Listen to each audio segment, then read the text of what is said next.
Hello, it's Adrian Stern here with this week's Poker News headlines.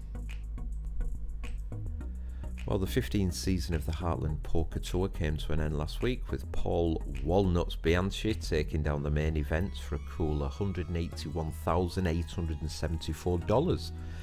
They also gave out another coveted award, that being the Season 15 Player of the Year award, which went to Nick Popillo. His determination, passion and hard work earned him some 324.7 points on the leaderboard, more than 100 points ahead of his closest rival.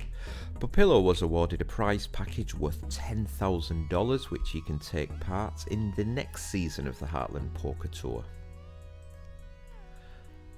The Player of the Year title is a wonderful addition to Popillo's already impressive poker record that boasts more than $3 million in live earnings.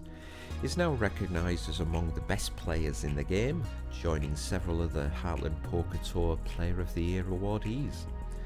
The Heartland Poker Tour marketing manager, Corey Stewart, praised Popillo's achievement on the felt, saying he's already an accomplished player even before being named Player of the Year. Stewart also said the American Poker Pro deserved the honour for all the hard work he has put in throughout the season.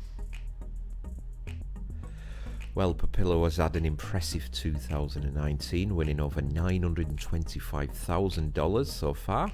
He will of course want to add to those figures as we're only into the first week of December, and with a number of top poker tournaments scheduled to take place before the end of the year, the American Poker Pro could go on to win more than $1 million in a calendar year. And if he does end up having a good run in December and crosses the $1 million mark, it will be a major milestone in his career. Popillo's Heartland Poker Tour Season 15 campaign ended with flying colours, with his combined total scores during the season sitting at $330,000. Among his 6 cashes was a victory in the Heartland Poker Tour Golden Gates Colorado event, where he collected over $194,000 as top prize. He followed that up with 2 more cashes during another edition of the tour, which took place in July this year. Apart from that, he finished up runner-up in the St. Louis event, winning $98,000.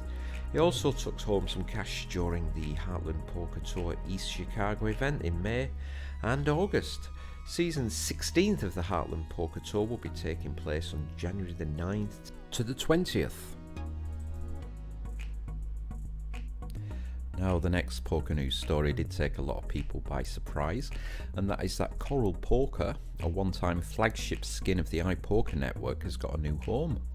The poker site sent out an email to players earlier this week which indicated major changes happening at the site, one of which is the switch over to the POTY Poker network. The migration actually took place on December the 4th. Players at Coral Poker don't need to worry about the cash balances as they're not affected by the switch. However, all poker players' points, bonuses, golden chips and free spins earned on iPoker are no longer valid. The move, which was a little abrupt, comes as no surprise considering that both entities are owned by GVC Holdings. The online poker industry has evolved throughout the years, and GVC is moving with the times by adding its existing customer base at Coral Poker to the expanding and increasingly popular POTY Poker network. The migration also coincides with GVC's goal of making POTY Poker network the biggest poker network in the world. However, the abrupt manner by which the migration was announced shocked many players. In fact, no official notice has been posted yet on the Coral Poker's homepage in relation to the sudden switch. The decision was made public only towards the end of November, giving players just a week to prepare. Others were completely unaware of the move until December the 4th, when the migration was done. That short notice resulted in some players not being able to use their points, tickets and other secondary benefits which they had accrued on iPoker. Whilst not honouring accrued benefits is generally not a violation of the law, the sudden transition comes across as quite a harsh move for affected players, considering the fact they were not given enough time to spend the hard-earned points and rewards on the iPoker platform. GVC Holdings is expected to continue to pool its assets, with Ladbrokes also speculated to join the POTY Poker network come 2020. Both Ladbrokes and Coral merged in 2016, and 2 years later both brands were acquired by GVC. As a result of the developments, GVC might see its position improve and quickly become a leading player in the market in 2020. As for the iPoker network, the network becomes the new home of the Russia-facing Red Star Poker in preparation for the impending closure from the microgaming poker network. iPoker is expected to pick up some other microgaming poker network skins when the network finally terminates its operations in 2020.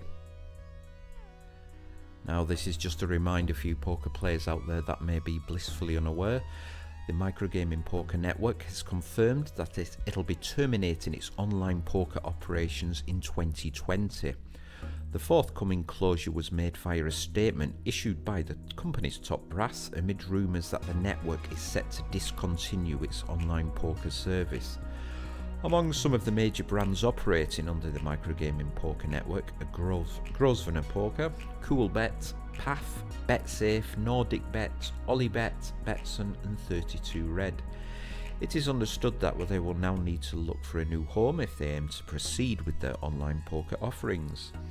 Unibet was the first major brand to cut ties with the Microgaming Poker Network back in 2014, and in April 2019 Red Kings Poker also left the network and shut down operations for good. Speculation that the Microgaming Poker Network would finally put an end to its online poker service began to circulate when a member of the 2+2 forum shared a screenshot of an email reportedly sent by One Time Poker, another room on the Microgaming Poker Network. The email relayed Microgaming Poker Network's intention to stop its online poker service, which will also hit all of the poker rooms running as part of the network. Microgaming Managing Director Alex Scott also confirmed in a blog post that the network could close in the second or third quarter of next year.